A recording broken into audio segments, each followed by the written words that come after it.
नमो अरिहंताणम, नमो अरिहंताणम, नमो अरिहंताणम।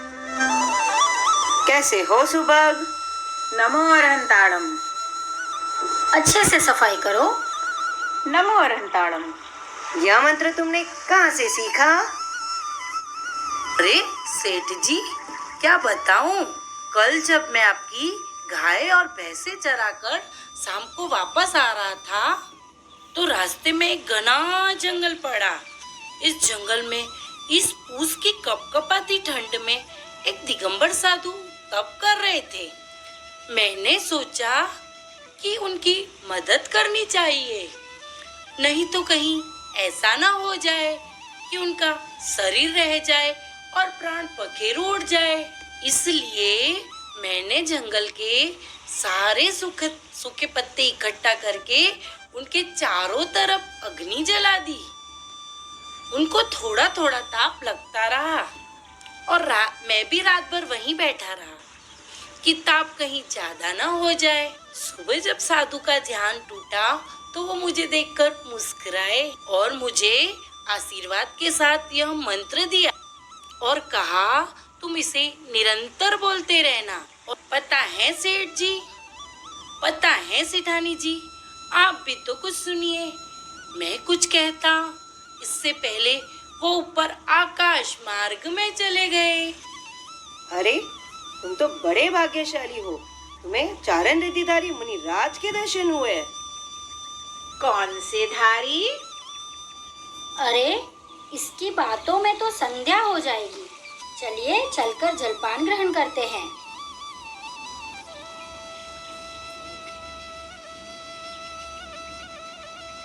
और इस प्रकार सुभग ग्वाला मुनिराज के द्वारा बताए गए मंत्र नमो अरिहंताणम को आत्मसात कर लेता है। कुछ समय के पश्चात जब एक दिन वो जंगल में सेठ जी की भैंसें चराने के लिए जाता है, उस समय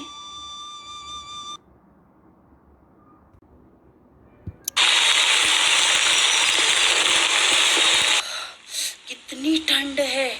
इस ठंड में भी मुझे इस जंगल में इस नदी के किनारे भैंसों को लाना पड़ा। इतनी वर्षा हो रही है। अरे अरे देखो, वो भैंस पानी के अंदर चली गई। वह तो दूसरे किनारे पर जा रही है।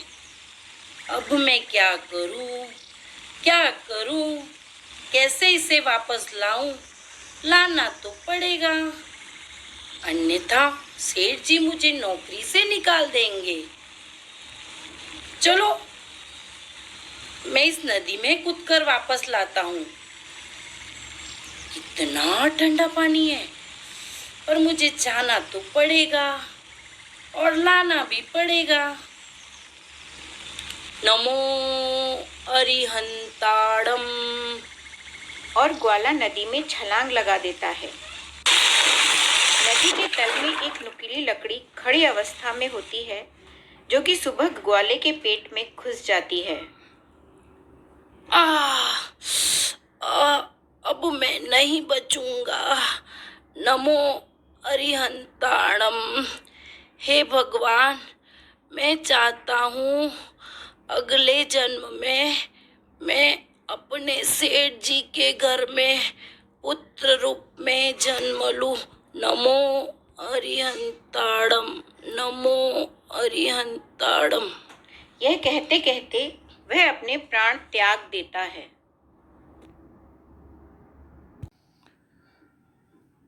नमो अरिहंताणम। एक अरिहंत नाम को नमन करने से अनंत तीर्थंकर प्रभु को नमन हो जाता है। ऐसा प्रभाव है मेरे अरिहंत का। अरिहंत क्या है? अरिहंत एक वह ऊर्जा केंद्र है जिसमें अनंतानंत तीर्थंकरों का तप, जप, समभाव, निष्ठा, ज्ञान, करुणा और उनके अनंतानंत भाव व ऐसी शक्ति निहित हो जाती है जो कर्मों का सफाया कर देती है। जिस प्रकार जीवन में सिर्फ एक बार निश्चल मन से मुनिराज की वैयावृत्ति करने से और जीवन पर्यंत उनके द्वारा दिए गए 7 अक्षरों के मंत्र नमो अरिहंताणम का मात्र उच्चारण करने से ग्वाले के जीव का पुण्य इतना बढ़ गया कि वह सेठानी जिनमती के गर्भ में आ गया। कुछ महीनों के पश्चात एक दिन सेठ ऋषभदेव के घर में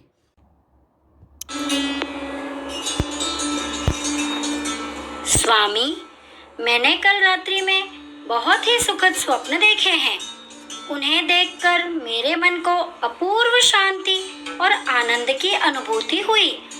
मैं उन सपनों का फल पूर्ण रूप से जानना चाहती हूँ।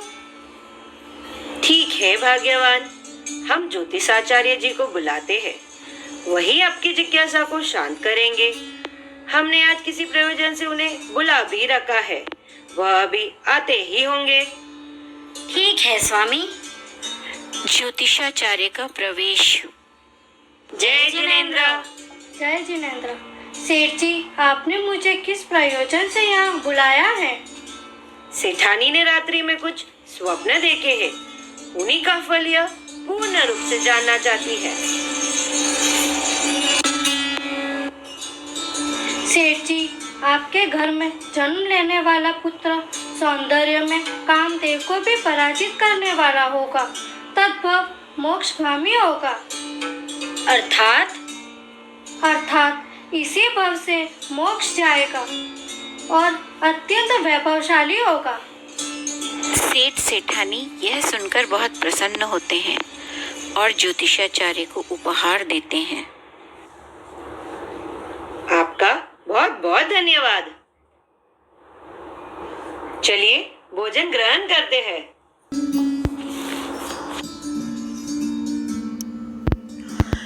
समय आने पर सेठानी जिनमती ने एक सुंदर बालक को जन्म दिया। सेठ ऋषभदेव ने बालक के जन्म पर एक उत्सव का आयोजन किया। बालक की सुंदरता को देखकर उसका नाम सुदर्शन रखा गया।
धीरे बालक सुदर्शन बड़े होने लगे। उनके रूप, उनकी बाल लीलाओं को देखकर माता पिता जैसे न्यौछावर से हुए जाते थे।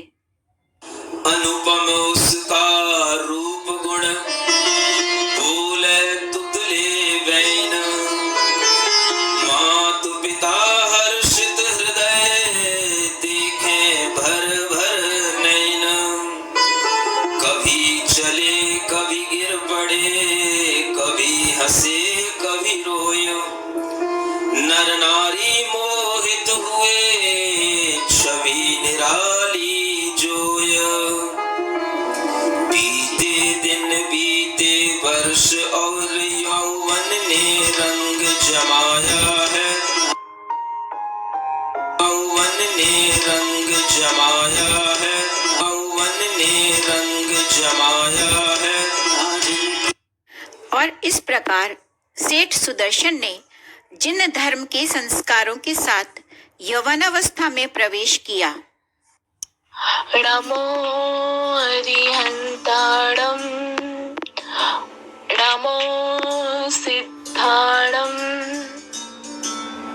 नमो आयर्याणं नमो वजायाणं नमो लोये सवसाहुणम्।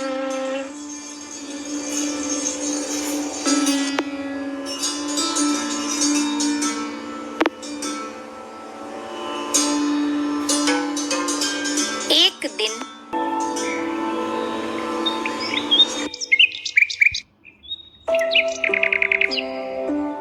उद्यान में चंपा नगरी के एक सेठ सागरदत्त और सेठानी सागारिका की पुत्री मनोरमा अपनी सखी अमला के साथ क्रीड़ा कर रही है।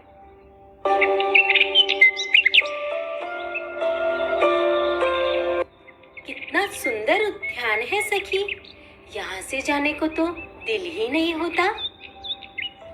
हाँ, ठीक ही कहती हो सखी, परंतु अब संध्या भी ढलने को है, हमें महल वापस चलना होगा, नहीं तो माताजी चिंतित भी होगी और क्रोधित भी। कुछ पल तो रुको सखी, देखो देखो वो तितली। अरे अब चलो भी।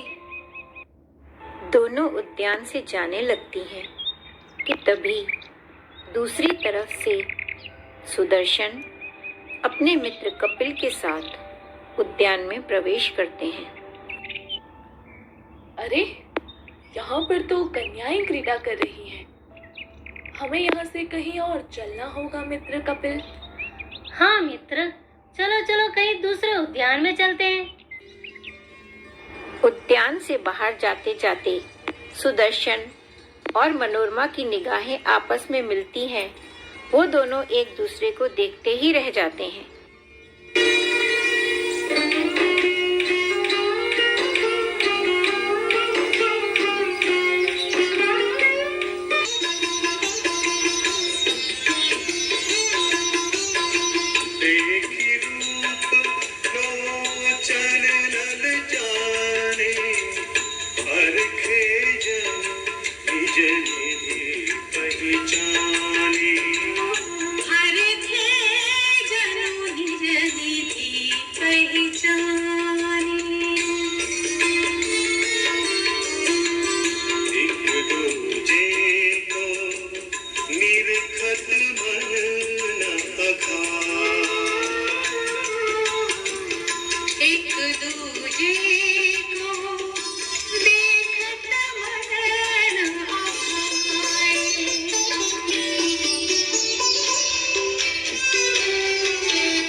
सुदर्शन अपने घर में अपने कक्ष में बेचैनी से इधर उधर घूम रहे हैं और सोच रहे हैं, रमणी के रूप में कितनी विलक्षण आकर्षण शक्ति है उस कन्या में।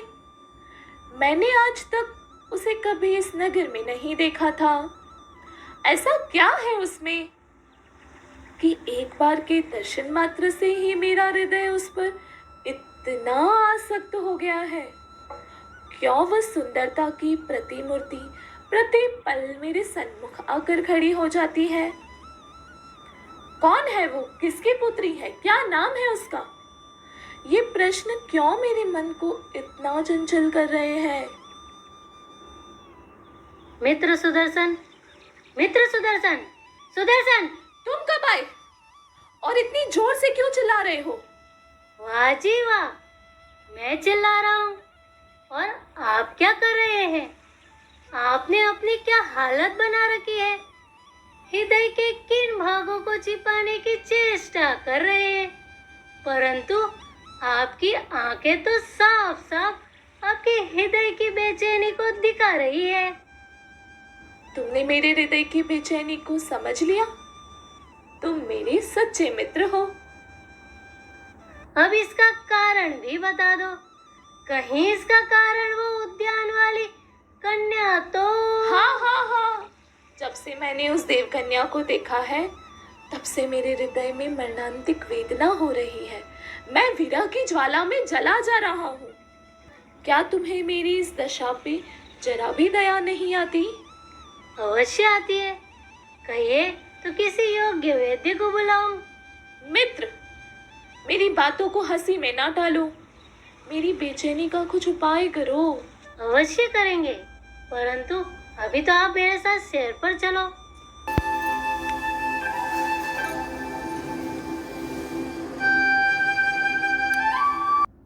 इधर मनोरमा भी हर पल सुदर्शन के ख्यालों में ही खोई रहती है। वो बहुत बेचैन है और सोच रही है कि कामदेव के समान सुंदर वह कुमार कौन था? क्या वह इसी नगर का है? किसका पुत्र है वह? उसकी प्रतिमूर्ति मेरे मन में जैसे स्थापित सी हो गई है। ये मुझे क्या हो गया है?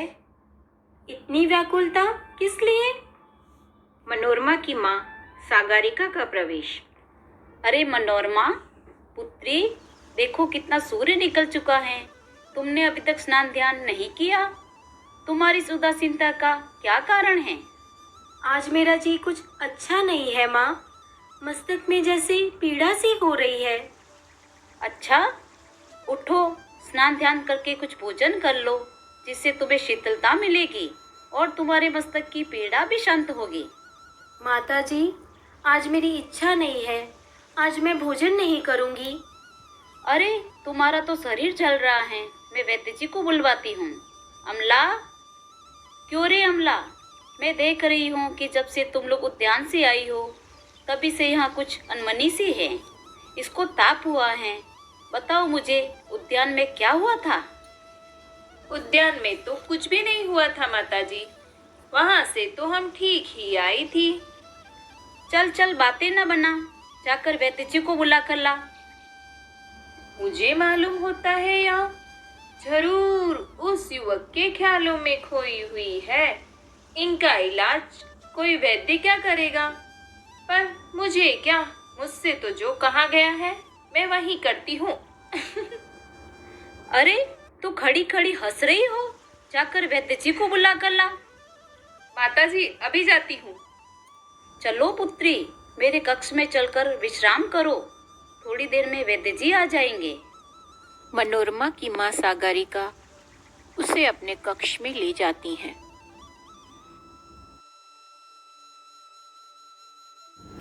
कुछ दिनों के पश्चात सेठ सुदर्शन के घर में।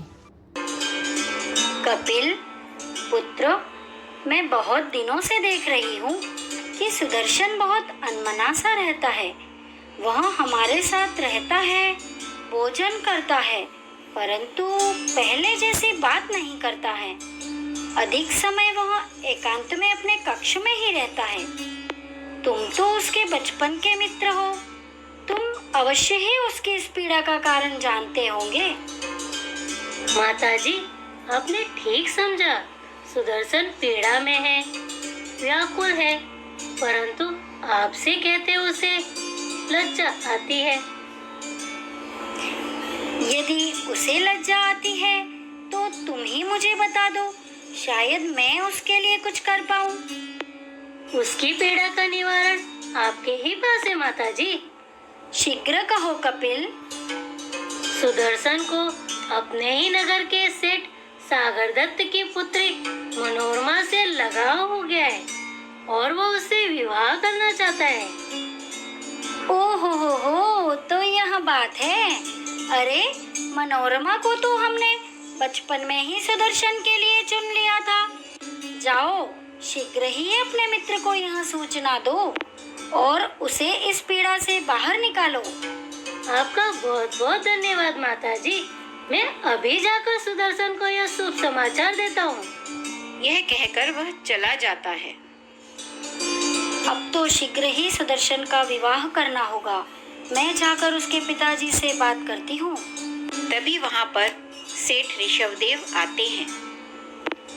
अरे अच्छा हुआ आप आ गए, मैं आपके ही पास आने वाली थी। क्या बात है सचानी जी, आज तो आप बहुत ही प्रसन्न दिख रही है। क्या आप हमें इसका कारण बताएंगी? बात ही कुछ ऐसी है सेठ जी, आप सुनेंगे तो आप भी प्रसन्नता से झूम उठेंगे। शीघ्र कहे, हमारे धैर्य की परीक्षा ना ले। तो सुने, आपका वैरागी पुत्र जो विवाह के लिए नाना करता था, आज स्वयं ही विवाह के लिए मान गया है। उसका मन आपके मित्र सागर दत्त की पुत्री मनोरमा पर आसक्त हो गया है। अब सच कह रही है?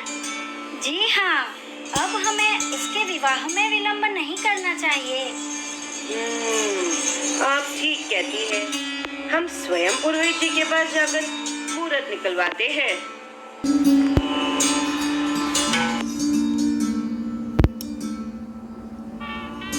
शुभ मुहूर्त में सुदर्शन सेठ और मनोरमा का विवाह हो जाता है। वह पति पत्नी बन जाते हैं। तुम मेरी जीवन संगिनी बनोगी। यह सुखद स्वप्न इतना शीघ्र सत्य हो जाएगा, इसकी मैंने कल्पना भी नहीं की थी। प्रिय, यह कहीं स्वप्न ही तो नहीं?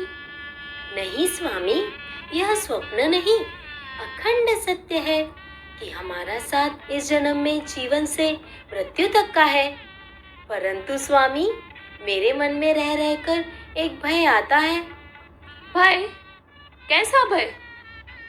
आपका पौरुष, आपकी सुंदरता कामदेव को भी लज्जित करने वाली है। यदि कोई नारी आप पर मोहित हो गई और आप भी, तो मेरा जीवन तो अर्थहीन हो जाएगा स्वामी। क्या? क्या तुम्हें मेरे चरित्र पर संदेह है? यदि है तो मैं इसी क्षण इसे दूर किए देता हूँ। मैं प्रतिज्ञा करता हूँ कि आज जन्म स्वपत्नी संतोष व्रत धारण करूंगा, चाहे मेरे ऊपर कितनी भी आपत्तियां क्यों ना आए, मेरी मृत्यु ही क्यों ना होती हो, मैं इस श्रेष्ठ व्रत को अवश्य रक्षित करूंगा। सूर्य हो शीतल या शशि बिंब दाहक हो अगर, सूर्य हो शीतल या शशि बिंब दाहक हो अगर, मेरु विचलित हो नहीं होऊंगा मैं मगर। अग्नि चाहे उष्णता गुण अपना बेशक छोड़ दे, ये नहीं होगा प्रिय कि तुम्हारा सुदर्शन व्रत से मुख मोड़ दे। मैं आश्वस्त हुई स्वामी, आज तो अपने भाग्य पर इतराने को जी चाहता है। मैं आपको पाकर धन्य हुई। और इस प्रकार सुदर्शन सेठ और मनोरमा जिन धर्म और गृहस्थी के नियमों का पालन करते हुए सुखपूर्वक अपना जीवन व्यतीत करने लगते हैं। समय बीतने के साथ कपिल और सेठ सुदर्शन की मित्रता और प्रगाढ़ होती जाती है। एक दिन जब सुदर्शन सेठ कपिल के घर जाते हैं तो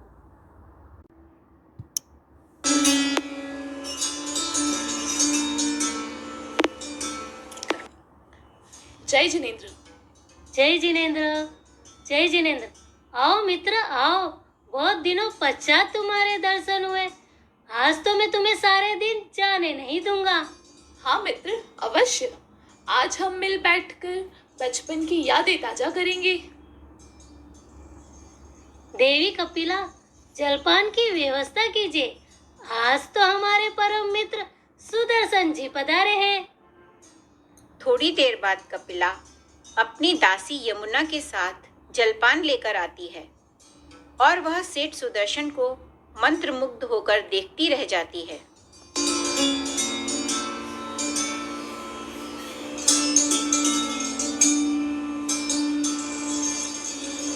जय जिनेंद्र।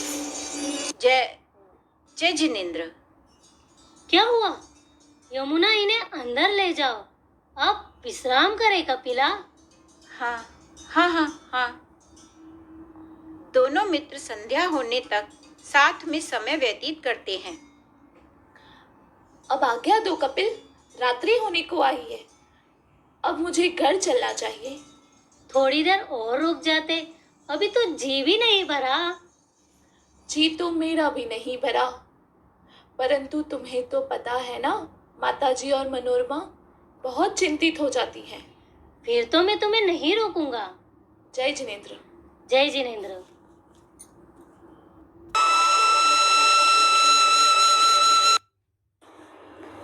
कुछ दिनों के पश्चात कपिल के घर में। सखी, यह अचानक तुम्हें क्या हो गया? तुम्हारा समस्त शरीर शिथिल हो रहा है। तुम्हारा हृदय इतना क्यों व्यथित हो रहा है? तुम्हें क्या कष्ट है? मुझसे कहो। यमुना, मैं अपने हृदय की वेदना तुझे कैसे बताऊं? तू नहीं समझ पाएगी। सखी, मैं तुम्हें अपने प्राणों से भी अधिक प्यार करती हूँ। तुम्हारी यह दशा मुझे बेचैन कर रही है। मेरा मन तीव्र दुख से जला जा रहा है। तुम मुझे अपनी वेदना बताओ, मैं उसके निवारण का प्रयत्न करूंगी।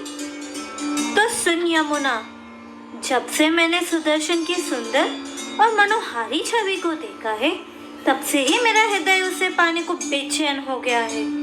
विरह की तीव्र ज्वाला में जली जा रही हूँ। यदि तू मुझे जीवित देखना चाहती है तो शीघ्र ही उससे मिलने का उपाय कर। हाँ सखी, यह तुम क्या कह रही हो? पाप के पथ में प्रवेश ना करो, यह अत्यंत घृणित है। क्या तुमको ज्ञात नहीं कि सेठ सुदर्शन परम धार्मिक सच्चरित्र पुरुष है? तुम इन पापपूर्ण विचारों को अपने मन से निकाल दो और अपने हृदय को पवित्र पतिव्रत धर्म में लगाओ। प्यारी यमुना, मुझे ये सब कुछ मालूम है। तेरे ये सब कहने से भी मुझे जरा भी शांति नहीं मिली।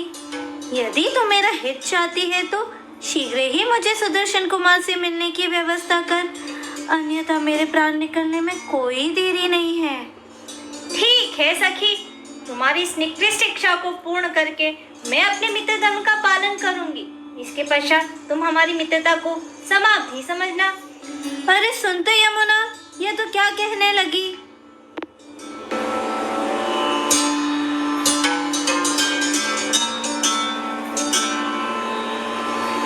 सुदर्शन अपने घर में जिनेंद्र देव की भक्ति में लीन है।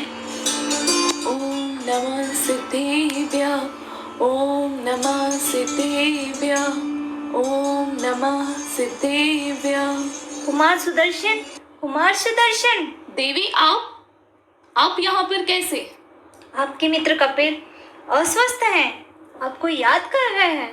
क्या हुआ उन्हें? उन्हें असाध्य रोग हो गया है। क्या? शीघ्र चलिए। कपिल के घर में।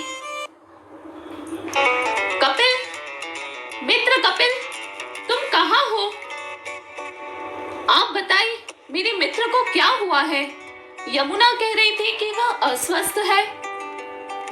आपके मित्र यहाँ नहीं है। परंतु मुझे ज्ञात हुआ है कि उसे कोई असाध्य रोग हो गया है। तो फिर वो कहाँ गया? कुमार, रोग आपके मित्रों को नहीं, मुझे लगा है। मुझे आपसे प्रेम का रोग लगा है। आपके पास ही इसकी औषधि है। आप मेरी अभिलाषा को पूर्ण कीजिए। देवी, आप इस प्रकार लज्जाहीन होकर किस प्रकार के शब्दों का प्रयोग कर रही हैं? आप मेरे परम मित्र की पत्नी हैं। इस नाते मेरी बहन के समान हुई। इस प्रकार के घृणित विचार अपने मन में ना लाएं। अपने पवित्र नारी जन्म को कलंकित ना करें। यदि आपको प्रेम ही करना है तो जिन धर्म से करें। यदि श्रद्धा ही रखनी है तो नवकार मंत्र पर रखें। आपके हृदय की व्याकुलता को वही विराम मिलेगा। प्रियतम, इस प्रकार के धार्मिक उपदेश देने के लिए मैंने छल पूर्वक आपको यहाँ नहीं बुलाया है। आप मुझे स्वीकार करके मेरे ऊपर कृपा करें।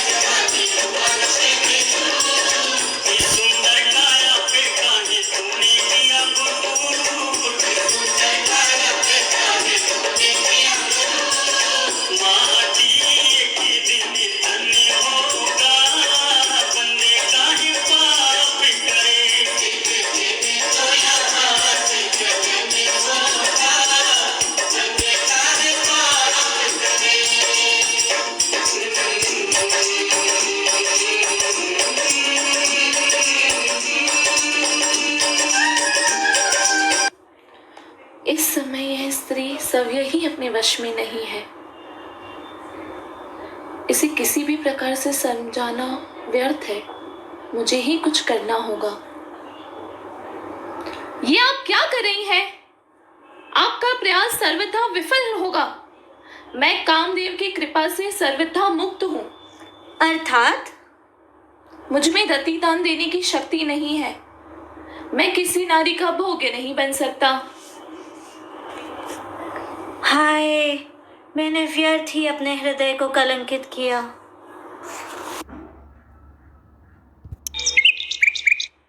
बगीचे में चंपानगर के राजा धात्रीवाहन की रानी अभयमती, उनकी धायमा पंडिता और कपिला के साथ घूम रही हैं। कपिला तो जैसे वहां होकर भी वहां नहीं है।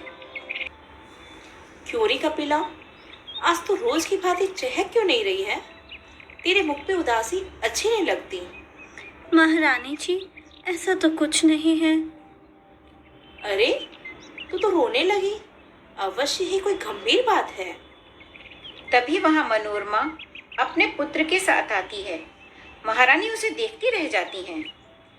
सामने देख कपिला, देव कन्या के समान सुंदर और सौभाग्यशाली महिला को, जिसकी गोद में देव कुमारों सा बालक खेल रहा है। मुझे तो इससे ईर्ष्या हो रही है। महारानी, यह नगर की प्रधान सृष्टि सुदर्शन की पत्नी है और यह उन्हीं का पुत्र है। निसंदेह यह उन्हीं का पुत्र हो सकता है। हैं? क्या ये सृष्टि सुदर्शन कुमार के पुत्र है? नहीं, ये कभी नहीं हो सकता। ये बिल्कुल ही असत्य है। क्यों? तुम्हें इतना आश्चर्य क्यों हुआ? क्या तुम्हें कोई संदेह है? मैं सृष्टि परिवार से भली भांति परिचित हूँ। यह उन्हीं का पुत्र है कपिला। यदि ये सत्य है तो उसने मुझे बड़ा धोखा दिया। नहीं, मैंने सुना था कि सुदर्शन कुमार कामदेव की कृपा से पूर्णता वंचित है। सखी कपिले, तूने ये कल्पना भी कैसे कर ली? जिसके सौंदर्य के सामने कामदेव भी लज्जित होते हैं, उन्हीं पर कामदेव की कृपा नहीं होगी। तू अवश्य ही किसी वास्तविक रहस्य को छुपा रही है। बात क्या है? मुझसे कहकर अपने हृदय की बोझ को कम कर ले। महारानी जी, जब आप इतना अनुरोध कर रही है तो मैं आपको बताती हूँ, किंतु इतना अवश्य ध्यान रखिएगा कि यह समाचार किसी अन्य को मालूम ना पड़े, अन्यथा मेरा सर्वनाश तो निश्चित है। अब तू बिना किसी संकोच के कह दे। मैं इतनी मूर्ख नहीं कि इन बातों को समझ नहीं सकती। अच्छा महारानी जी, सुनिए। एक बार जब मैंने नवयौवन और पौरुष सुंदरता से भरपूर सुदर्शन कुमार को देखा तो अनायास ही मेरा मन उस पर मोहित हो गया। मेरी चतुर दासी उसे अपने छल कौशल से मेरे समीप ले आई, किंतु वो अपने को कामदेव की कृपा से वंचित कहकर मुझे उसने बड़ा धोखा दिया। मैं समझ नहीं पा रही हूँ उसका यह कथन कैसे असत्य हो सकता है। तुझे धोखा देकर नहीं, पीछा छुड़ाकर चला गया। तेरा प्रणय निवेदन आखिर वो क्यों स्वीकार करता? तुझ में ऐसा है ही क्या? तेरे स्थान पर यदि मैं उससे प्रणय निवेदन करती तो वो कदापि ऐसा नहीं कर सकता था। महारानी जी, अब मेरी युवा हसीना बनाए तो और क्या करो? मेरी चुनौती को स्वीकार करें। मैं भी आपको पूर्ण कुशल और चतुरा तभी समझूंगी जब आप उस सुदर्शन कुमार को किसी प्रकार अपने स्नेह बंधन में बांध सकेगी। मुझे तुम्हारी चुनौती स्वीकार है और देखना, मैं इसे शीघ्र ही पूर्ण करूंगी।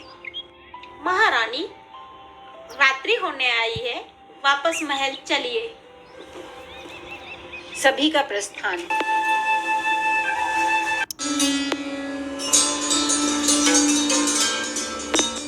दूसरे दिन प्रातः रानी के कक्ष में।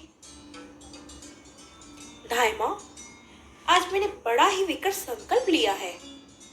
उसे पूर्ण करना ही होगा और इसमें तुम्हें मेरी सहायता करनी होगी। बेटी, मैं तो तेरे सभी कार्यों में सदैव तेरे साथ रही हूँ, तो फिर आज इस तरह कहने की आवश्यकता क्यों पड़ी? धायमा, आज की बात ही कुछ और है। मुझे घबराहट हो रही है। लक्षण ठीक नहीं लग रहे हैं। इतना बेचैन होने की आवश्यकता नहीं। बात बस इतनी सी है, मैंने प्रतिज्ञा की है, जब तक मैं उस सुदर्शन कुमार की व्रत को भंग करके ये साबित नहीं कर दूंगी कि उसकी समस्त प्रतिज्ञा मात्र ढोंग है, तब तक मैं अन्न जल ग्रहण नहीं करूंगी। परंतु यह भीषण प्रतिज्ञा क्यों? क्योंकि मैं उसे चाहने लगी हूँ माँ, और वह व्यक्ति बहुत अहंकारी है। मैं उसका अहंकार तोड़ना चाहती हूँ। किंतु यह भी अच्छी तरह से जान लो कि इस कुटिल कार्य का अंतिम परिणाम अच्छा नहीं होगा। मैं उसे जानती हूँ, उसे अपने निश्चय से डिगाना मुमकिन ही नहीं है। परिणाम कुछ भी हो, मैं उसका गर्वित मस्तक अपने चरणों में झुका हुआ देखना चाहती हूँ। कैसे बात करती हो? पर तुम सफल नहीं हो पाओगी। पंडिता, यह मेरी आज्ञा है, तू उसे किसी भी प्रकार से मेरे पास ले आ, अन्यथा अपनी मृत्यु के लिए तैयार हो जा। अब इसे कोई नहीं बचा सकता। जैसा आप कहो वैसा ही करूंगी। शीघ्र ही सुदर्शन को यहाँ लाने का प्रबंध करती हूँ। क्या करूँ, क्या करूँ? अरे हाँ, मुझे पता है कि सुदर्शन सेठ प्रत्येक अष्टमी की रात्रि को शमशान में जाकर कठिन तप करते हैं, और कितने भी उपसर्ग क्यों न हो, वह अपने तप से किंचित मात्र विचलित नहीं होते। संयोग से आज ही अष्टमी है। मैं उन्हें तप की अवस्था में ही अभयमती रानी के सम्मुख ले आऊंगी।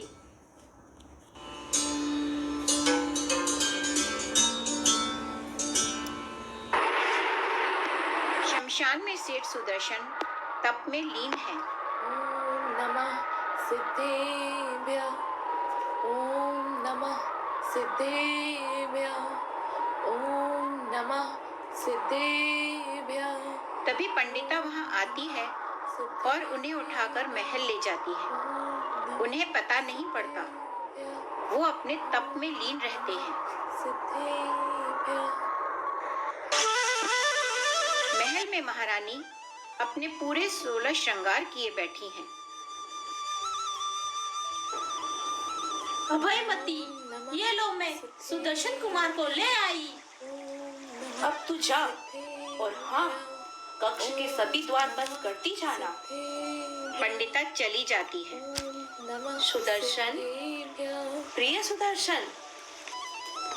जब उनकी तंद्रा भंग होती है तो ये कौन सी जगह है? ये सब क्या है? राजमहल प्रतीत होता है। महारानी, आप? मैं यहाँ कैसे आया? आप आए नहीं, लाए गए हैं। मैं आपसे प्रेम करने लगी हूँ, इसीलिए आप यहाँ हैं। महारानी, राजा प्रजापालक होता है, वह पिता के समान होता है। आप मेरी माँ समान हैं। आप ऐसे वचन ना कहें जो इस मर्यादा को तोड़ते हो। मैं कुछ नहीं सुनना चाहती, बस आप मुझे प्रणय दान देकर मेरे जीवन की रक्षा कीजिए। सच कहती हूँ, यदि आप मेरे ऊपर जरा भी अनुग्रह करेंगे तो इस विशाल साम्राज्य के स्वामी होंगे, और मेरे भी। आप ब्रह्मचर्य और पवित्र शील धर्म के महत्व को नहीं समझ पा रही हैं। शील धर्म जो कि समस्त जप, तप, व्रत और सचरित्रता का प्रतीक है, जिसके कारण मनुष्य देवताओं में भी पूजनीय होता है। उस रत्न को आप तिलांजलि दे रही हैं। क्या मैं इस सर्वश्रेष्ठ ब्रह्मचर्य व्रत से चलित हो जाऊं? कदापि नहीं। मैं अपने व्रत पर पूर्ण रूपेण स्थिर हूँ। आपका प्रयास व्यर्थ है। ओम नमः। प्रतीत होता है वह अपने स्वपत्नी व्रत से टस से मस नहीं होगा। अब तो सुबह भी होने लगी है। यदि महाराज को मालूम पड़ गया तो क्या होगा? सुदर्शन ने मेरा घोर अपमान किया है। इसका बदला मुझे अपनी कुटिल नीति से लेना होगा।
रक्षा करो। देखो, यह पापी मेरे कक्ष में बलपूर्वक घुस आया है।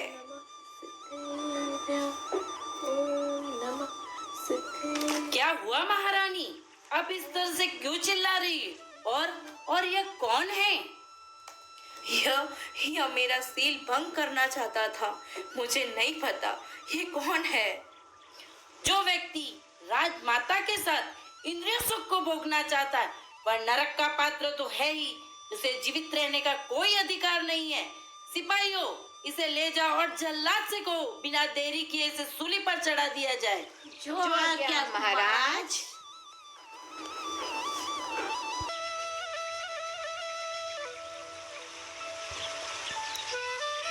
सूली के पास जल्लाद अपने हाथ में बड़ी सी तलवार लेकर घूम रहा है।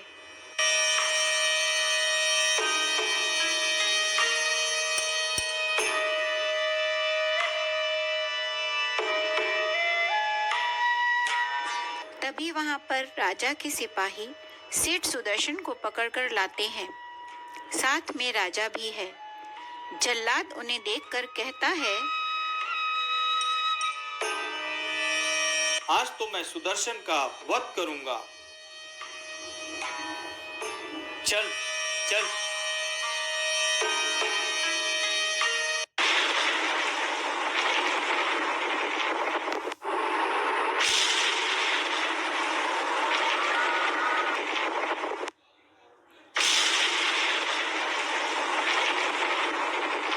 अरे, ये क्या हो गया? ये कैसा चमत्कार है? ये तो कोई देव पुरुष मालूम पड़ते हैं।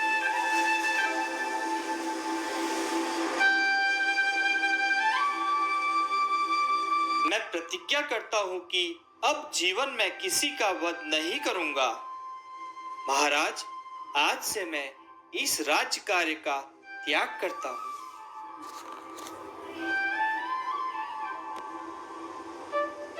आप कौन हैं? और इस पापी को बचाने के लिए यह कैसी माया रच रहे हैं?